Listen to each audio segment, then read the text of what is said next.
Bienvenidos a las entrevistas de Concibe. Hoy empezamos con nutrición y endometriosis. Nos acompaña Laia Pascual, nutricionista especializada en salud hormonal. Bienvenida, Laia. Gracias, Gina. Laia, ¿por qué la nutrición es importante en los casos de endometriosis? Bueno, primeramente es importante saber qué es la endometriosis, ¿no? Por tanto, esta es una enfermedad que es crónica, es inflamatoria y es hormonodependiente, en este caso, de los estrógenos.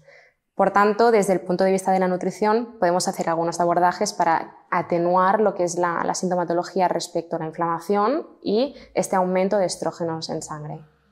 Coméntanos más sobre qué es el hiperestrogenismo. Vale, de hecho, este aumento de estrógenos en sangre que te he comentado es lo que vendría a ser el hiperestrogenismo. Sí que es verdad que puede ser por un aumento de sus niveles como tal, o puede ser que la progesterona, que es la hormona que la acompaña, se vea reducida y por tanto los estrógenos estén por encima, ¿no? Y eso es lo que sería un hiperestrogenismo relativo a un déficit de progesterona. Y luego tendríamos lo que son el hiperestrogenismo absoluto, y puede ser por un aumento en su producción, por un déficit en su eliminación, es decir, que no se elimine correctamente, o puede venir de disruptores endocrinos, es decir, que estos estrógenos sean exógenos. Y a nivel de la nutrición, ¿cómo nos ayuda al manejo de este hiperestrogenismo? Desde el punto de vista de la nutrición, sí que es verdad que podemos hacer algo por lo que es la inflamación, ¿no? Es decir, fomentando alimentos antiinflamatorios, y por lo que hace al hiperestrogenismo, pues consumiendo algún tipo de alimentos que reduzcan lo que son estos niveles tan altos de estrógenos. Dinos algunos alimentos que puedan llevar al hiperestrogenismo. Bueno, realmente alimentos como tal que puedan llevar al hiperestrogenismo no hay, pero sí que es verdad que, como he comentado, están los disruptores endocrinos, ¿no? Que pueden alterar lo que son nuestros niveles hormonales, ¿no? Por tanto, hay algunas medidas que podemos tener en cuenta para evitarlo.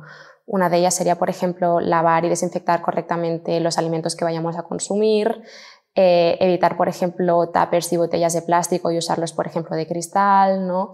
Evitar alimentos que estén enlatados e intentar fomentar lo que son alimentos que están en conservas de cristal, entre otros. ¿Y alimentos que nos puedan ayudar a combatir este hiperestrogenismo? Sí, por supuesto. De hecho, hay una enzima que se llama aromatasa, y esta enzima se encarga de convertir los andrógenos en estrógenos a través de un proceso que se llama aromatización. Y esta enzima va totalmente ligada al tejido adiposo, que es la grasa corporal, ¿no? Claro, las mujeres tenemos normalmente más tejido adiposo que los hombres, por tanto, notamos mucho más sus efectos. Hay alimentos que pueden inhibir o al menos reducir el efecto de la aromatasa, como por ejemplo las crucíferas, ¿no? Coles, brócoli, coliflor, etc. También encontraríamos los lignanos, que están presentes en semillas, frutos secos, y también ayudarían a eso. También hay varios componentes, como sería el resveratrol, ¿no? El conocido resveratrol que todo el mundo conoce por el vino, que de hecho no está indicado obviamente en endometriosis porque contiene alcohol, y esto complicaría lo que es la eliminación de los estrógenos. Pero el resveratrol como tal está presente en lo que serían bayas y frutos rojos. Luego también tendríamos, por ejemplo, la quercetina, que es un componente antiinflamatorio que combate, digamos, los niveles altos de histamina, los cuales aumentan a medida que también aumentan los estrógenos. Y estos estarían presentes en frutas y verduras como la cebolla, la manzana, el ajo, entre otros. Nos has hablado de una gran variedad de alimentos, pero en casos de endometriosis tenemos que tener en cuenta cómo es la cocción de estos. Realmente cualquier tipo de cocción que sea saludable, no igual que para la población general, ya irá bien. Es decir, hervidos, planchas, salteados, woks, incluso vapor, incluso algún frito o rebozado, si es con aceite de oliva, tampoco habría ningún problema, si obviamente es ocasionalmente, ¿no? ¿Pero no era también que el aceite de oliva en altas temperaturas también era proinflamatorio? Sí que es verdad que el aceite de oliva se recomienda consumir en crudo, y bueno, lo mismo ocurre con cualquier tipo de aceite, ¿no? Pero se ha demostrado que cuando se somete el aceite de oliva a altas temperaturas, independientemente de qué tipo de cocción estás usando, es el aceite más estable y más seguro, por lo que hace componentes posiblemente tóxicos, ¿no? Hablando un poquito más sobre mitos o prejuicios o ideas que tenemos, se dice que la soja, al ser fitoestrogénica, sería contraindicada en casos de endometriosis. ¿Qué piensas al respecto? Sí que es verdad que es un tema muy controvertido, pero bueno, como bien has dicho, la soja contiene fitoestrógenos y estos son, digamos, como un tipo de estrógenos vegetales, ¿no? Pero que no actúan como los estrógenos en sí. Es decir, son moduladores hormonales. Eso quiere decir que se adaptan al ambiente al que llegan. Es decir, si una paciente tiene niveles bajos de estrógenos, lo que hará los fitoestrógenos será aumentar el efecto de los estrógenos, digamos, ¿no? Actuaría más como ellos. En cambio, si una paciente tiene elevados niveles de estrógenos, ocurriría lo contrario. Es decir, que disminuiría o atenuaría los efectos de los estrógenos o sus niveles, ¿no? Siguiendo con el tema de las controversias, también es muy controvertido el tema de consumo de gluten y endometriosis. ¿Qué nos aportas?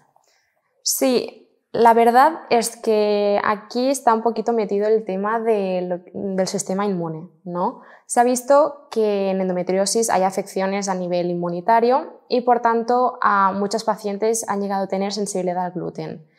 Al retirarlo se ha visto mucha mejoría en muchas pacientes. Lo que ocurre es que los estudios que se han hecho hasta ahora no han tenido una duración mayor de un año. Por tanto, esto no nos puede tampoco confirmar que haya beneficios a largo plazo. De todas maneras, estas aportaciones de la nutrición sí que es cierto que nos pueden ayudar al manejo de la evolución de la endometriosis en sí, pero también al manejo del dolor durante el ciclo y durante la menstruación. ¿Es cierto? Sí, claro. De hecho, un estado de inflamación en el cuerpo siempre va a causar dolor, ¿no? De hecho, esto es lo que intentamos evitar a través de los alimentos antiinflamatorios.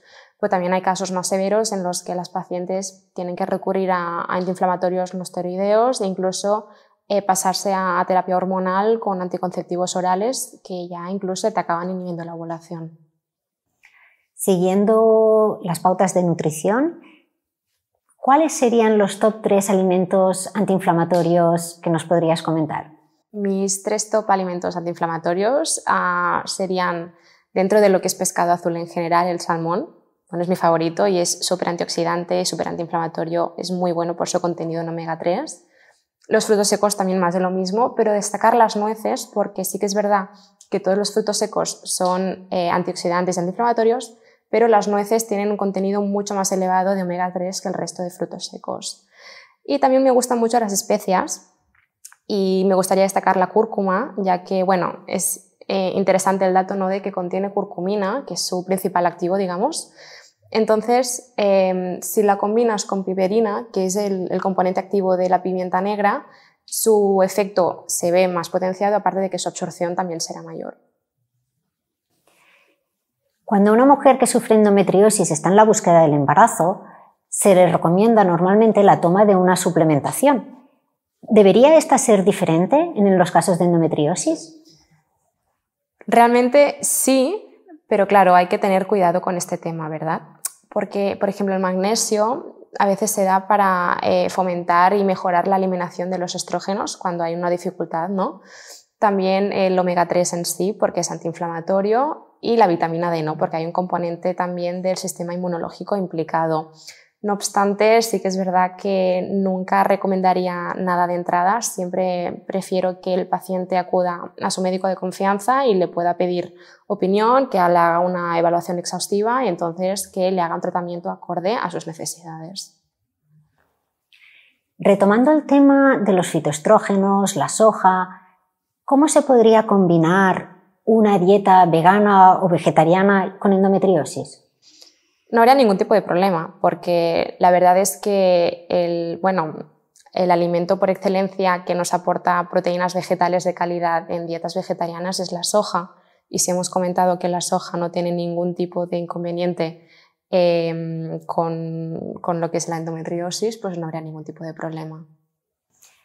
Y siguiendo un poco con los mitos o no, respecto a endometriosis y consumo de lácteos, ¿cuáles serían tus recomendaciones? También es un tema un poco controvertido, pero cada vez está más claro que los lácteos, sobre todo los de vaca, contienen hormonas, ¿no?, que son parecidas a las nuestras y eso no sería beneficioso en ninguno de los casos. Y lo mismo ocurre con la carne, ¿no? También contiene hormonas y por tanto no se deberían llegar a eliminar del todo, pero sí que reducir su consumo. ¿Y qué alternativas tendríamos a los lácteos más usuales? Por ejemplo, lácteos de cabra u oveja o si no también sus versiones vegetales como yogures o bebidas vegetales, sobre todo si pueden ser enriquecidas en calcio. Para finalizar la entrevista, ¿algún consejo más para el manejo de la endometriosis? Sí, claro, porque es importante tener en cuenta que la nutrición no es el único abordaje, ¿no?, para la endometriosis. Entonces, una correcta gestión emocional, sobre todo en caso necesario acudiendo al psicólogo, sería importante.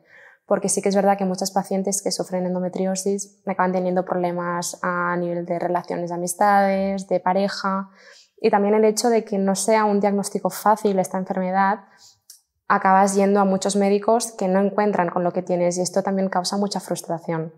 También, por otra parte, sería importante mantener unos correctos hábitos cronobiológicos, ¿no?, como sería, por ejemplo, tener reguladas las horas que vas a dormir, ¿no?, tenerlas controladas, evitar pantallas 2-3 horas antes de irte a dormir, evitar estimulantes como el té o el café por la tarde-noche y hacer actividad, por ejemplo, más por la mañana que no por la tarde-noche, ya que aunque parezca que acabas cansado, te activa, ¿no?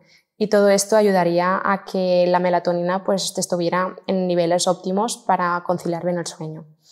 También la actividad física ayuda porque al reducir el contenido, el tejido graso de la mujer, la expresión de la aromatasa también se ve reducida. Por tanto, la endometriosis en sí mejora, aparte de que el ejercicio físico en dosis moderadas, vigorosas, puede llegar a ser hasta analgésico. Y un último punto que creo que es importante sería la práctica de yoga, estiramientos, de practicar también el mindfulness, incluso trabajar el suelo pélvico con alguna fisioterapeuta que esté especializada en endometriosis.